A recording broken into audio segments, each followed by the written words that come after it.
Herkese merhabalar. Bugün sizlere olgunlaşmamış üzümlerden yaptığım koruk suyu tarifini vereceğim. Ama önce pazarcı kadınlarımız nasıl yapmamı önermişler.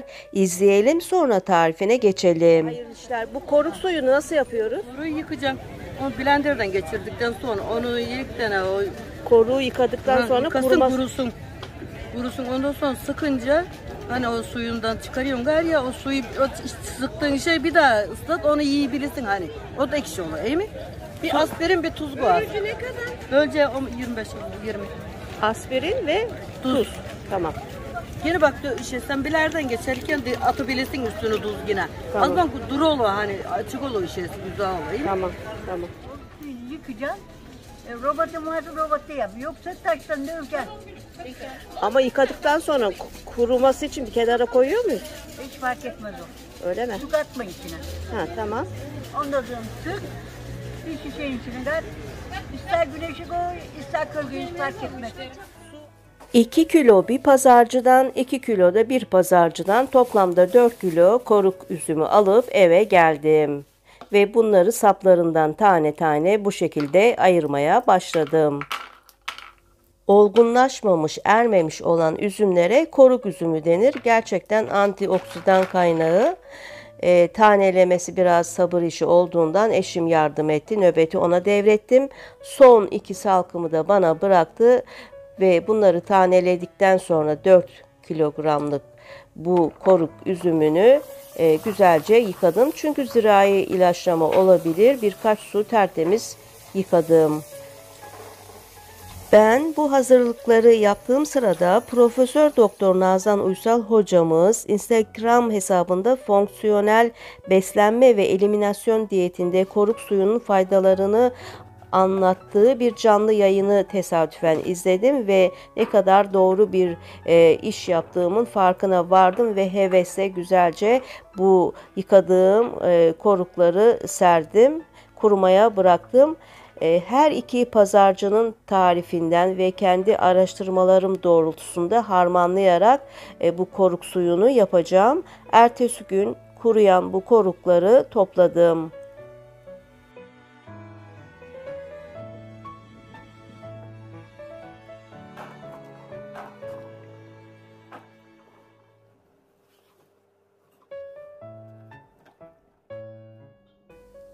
Kuruyan korukları blenderın içerisine alıyorum ve bir tatlı kaşığının ucu ile pazarcıların tarifiyle tuz ilave ettim.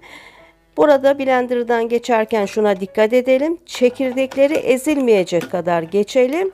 Çünkü çekirdeklerindeki acılık koruk suyuna karışmasın. Tamamını bu şekilde geçtim.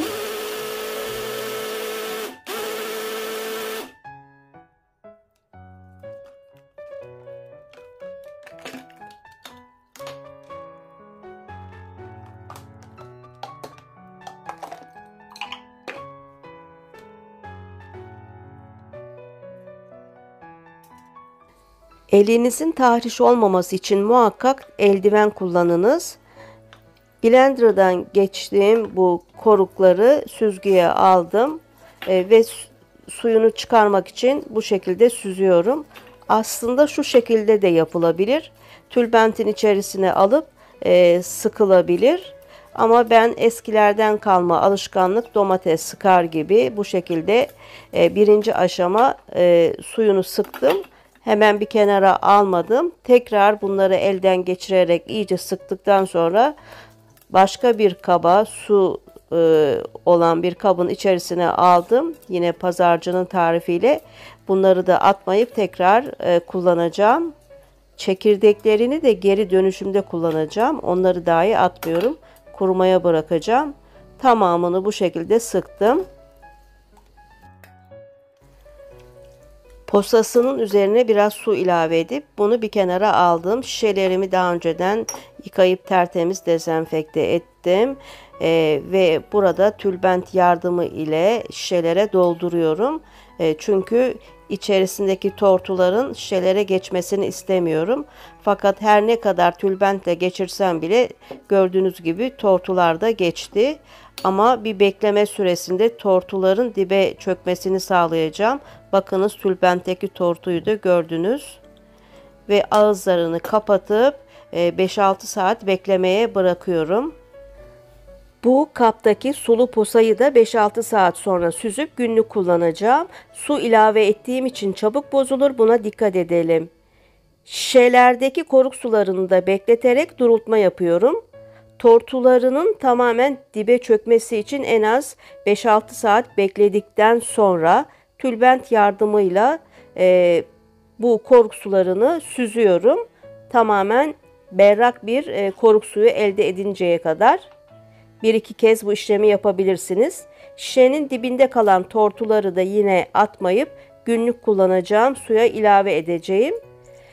Bu arada kanalımdaki diğer içeriklere de göz atarsanız mutlu olurum. Bazen çok sevdiğim geri dönüşüm projelerini, bazen tasarladığım örgü modellerini, bazen de sağlıklı atıştırmalık tarifleri olarak mutfağımdan sesleniyorum. Bu içeriklerden beğeneceğiniz onlarca video olacaktır. Muhakkak izleyiniz derim. Koruk suyu çok faydalı gerçekten. Hazmı kolaylaştırıyor. Antioksidan kaynağı, vücutta biriken zararlı toksinlerin atılmasına yardımcı oluyor. Salatalarda, bilhassa bamya yemeğinde, turşu kurumunda ekşi olarak rahatlıkla kullanabiliriz. Sizler de tam zamanı iken yapabilirsiniz bu tarif üzerine. Bu tortuyu da başka bir kaba aldım. Tencere içerisindeki bu berrak koruk suyunu da yine tülbentten geçirdim. Bir şişeye yakın tortu çıktığı için artık 3 şişe 4 kilogramdan koruk suyum oldu. Pazarcının tarifi üzerine sadece bir şişeye denemek maksadı ile bir aspirin attım. Ayrıca hava almamaları için bir parmak kalınlığında zeytinyağı ilave ettim ve ağızlarını sıkıca kapattım. Pazarcı ister gölgede ister güneşte bekletebilirsin demişti, fark etmez dediği için ben yarı gölge yarı güneş alan bir yerde mutfak tezgahında beklemeye bıraktım. Ama açtıktan sonra, kullanmaya başladıktan sonra muhakkak buzdolabı rafında bekletiniz. Hatta bir süre bekledikten sonra buzdolabı rafına alabilirsiniz bozulmaması için. Ayrıca su içerisinde bekleyen posayı da süzüp tortuyla birleştirip bu şekilde çok az şeker de ilave edip limonata gibi içtim. 1-2 gün içerisinde bunu da tüketmemizde fayda var. Gerçekten lezzetli olmuş. Tabii ki çekirdekleri atmam ne mümkün. Onları da kurumaya bıraktım. Geri dönüşüm projelerinde muhakkak değerlendireceğim. Bu koruk suyunu kaynatarak yapan da var. Buzluğa, poşetlere koyup atan da var. Ama ben bu şekilde yaptım ve vitaminlerinden hiçbir şey kaybetmediler.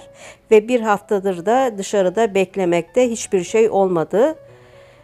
Umarım bu videoyu faydalı bulmuş ve beğenmişsinizdir. Şimdilik İzmir Ödemiş'ten başka projelerde görüşmek ve buluşmak üzere. Hoşça kalınız, sevgiyle kalınız, sağlıkla kalınız diyorum. Bir de asla hobisiz kalmayınız diyorum.